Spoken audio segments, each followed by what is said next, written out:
Hello my fellow tanks, my name is Valtome, and in this video I'm going to go over some important Sith Juggernaut or Jedi Guardian abilities from a tanking perspective.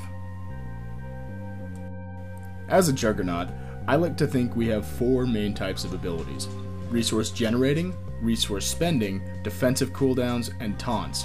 To avoid confusion, as I go over these abilities, I'll state the Juggernaut ability name first, followed by the Guardian name if they're different.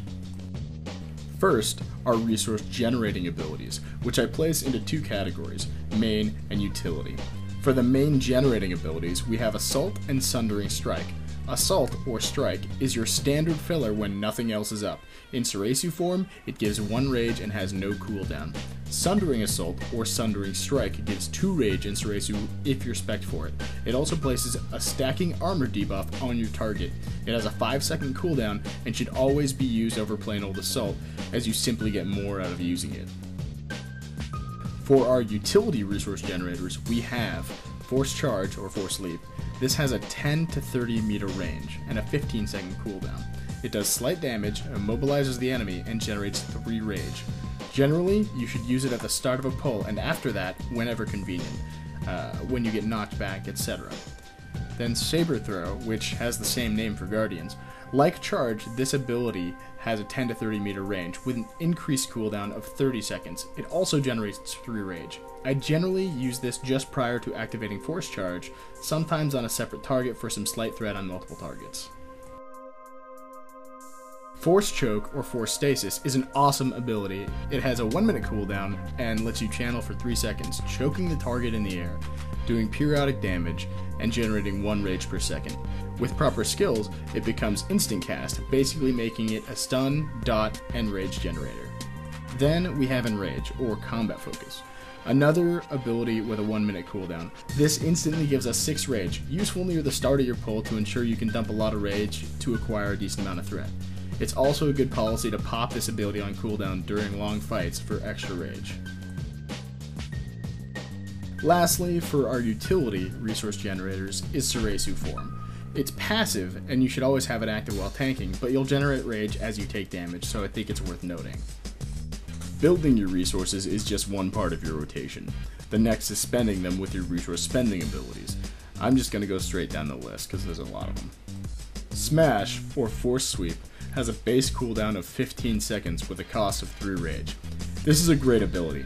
It does a decent amount of AoE damage, it stuns standard and weak targets, and if spec'd right, it applies an accuracy debuff to the targets it hits, including bosses. It does have its downsides though. The range feels a little smaller than it could be, and it seems to have a delay from when you start the animation to when the effect actually occurs, so keep that in mind. Force Scream, or Blade Storm, has a 12-second cooldown, a cost of 4 rage, and a 10-meter range. It's a single target ability that does some damage and stuns standard and weak targets. If the right skills are taken, it also places a moderate damage absorb effect on you. Think of it as a small heal every 12 seconds. Retaliation, or Riposte, has a 6-second cooldown and a cost of 1 rage if spec'd properly and in Soresu form. Retaliation becomes available after you have a successful melee or ranged defense proc, which is basically a parry or deflect. It's off a global cooldown and with certain skill selection increases your defense by 6% for 6 seconds, which is fantastic. Crushing Blow, or Guardian Slash, has a 15-second cooldown and a cost of 4 rage. It does decent damage and applies 3 stacks of the armor reduction debuff that Sundering Assault applies. Or if the target already has 5 stacks of that debuff, it does additional damage, which makes it a pretty solid hitter. Backhand, or Hilt Strike, has a 1-minute cooldown and a cost of 3 rage. This ability is a high damage stun with a high threat modifier. Pop this on cooldown, if for no other reason than because it's fun to backhand Jedi. I mean mobs. Mobs, not Jedi. Vicious Slash, or Just Slash, has no cooldown and a cost of 3 rage. You should be pretty familiar with this one. Treat it as a filler to dump extra rage when you're nearing rage cap and everything good is on cooldown. Sweeping Slash, or Cyclone Slash, has no cooldown, 3 rage. It's basically an AoE Vicious Slash, useful for AoE when Smash is on cooldown, but you'll burn your rage quickly. Disruption, or Force Kick, has an 8-second cooldown and a cost of 1 rage. This is your interrupt, and it's got a lower cooldown than some other classes. Use it, love it.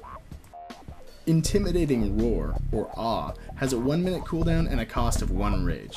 This is an 8-meter AoE stun for 6 seconds. The only drawback is that any damage will end the stun early. Still, it's useful as an AoE interrupt if the targets are stunnable. Chilling Scream, or Freezing Force, has a cost of 2 rage. It slows nearby enemies' movement speed by 50%. It can be useful when trying to control a group of adds, so use it at your own discretion. After all those, you have your defensive cooldowns, which have an importance that cannot be understated. First and potentially most powerful is Saber Ward. It has the same name for Guardians. It has a 3-minute cooldown, but it gives an increase of 50% to your defense and additionally reduces the damage you take from force and tech attacks by 25% for 12 seconds. For the first 3 seconds of Saber Ward, your defense is increased by 100%. Pop this cooldown and watch the boss become utterly useless. Next up is Invincible, or Warding Call.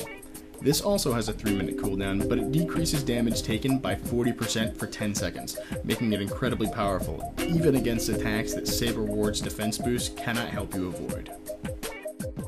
Our third major defensive cooldown is Endure Pain, or Inure. This has a lower cooldown of 90 seconds. When activated, it increases your maximum health by 30% and heals you that 30% for 10 seconds. At the end of that 10 seconds, you lose that 30%. It can be a nice health boost when needed, and its lower cooldown means it can be popped more often, so don't be afraid to use it. That being said, don't be afraid to use any of your cooldowns. Just be aware of certain fight mechanics that may require them and plan accordingly. Lastly, we have Intercede, or Guardian Leap. This ability has a 20-second cooldown. Using it makes you leap toward the targeted ally, reducing their threat by a moderate amount, reportedly 25%, and reducing the damage they take by 20% for 6 seconds. Very useful as the off-tank to help a raid member that may be creeping up on the main tank's threat or is simply taking a high amount of damage from a fight mechanic. Just think twice before you use it on another tank, as the threat reduction could cause the boss to whack a DPS if your co-tank isn't prepared. The final category of important abilities for tanking is crucial, your taunts, of which there are only 2. First, Taunt.